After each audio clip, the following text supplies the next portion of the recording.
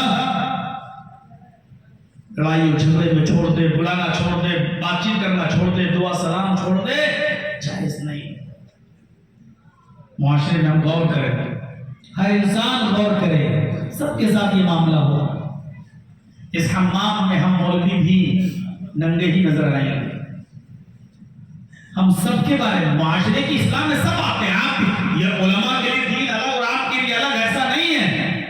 اس حمام میں سب ننگے نظر آئیں گے، لیکن اسلام تو سب کے لیے ہے۔ جو باتیں آپ کے لیے بولی جا رہی ہیں وہ ہمارے اوپر بھی تو پوری اتر رہی ہیں، ہمیں بھی تو اس کے اوپر عمل کرنا ہے۔ میرے بھائیوں، یہ جائز ہی نہیں ہے کوئی مسلمان کسی مسلمان بھائی کو، اپنے بھائی کو 3 دن سے فوق ثلاث کا لفظ آیا ہے، یحجرا اخاہ فوق ثلاث، کوئی مسلمان اپنے کسی دوسرے مسلمان بھائی کو 3 دن سے زیادہ چھوڑے۔ اور ایک بات یاد رکھیے گا، خونی رشتے سے زیادہ دینی رشتے کی پرواہ ہے اسلام میں۔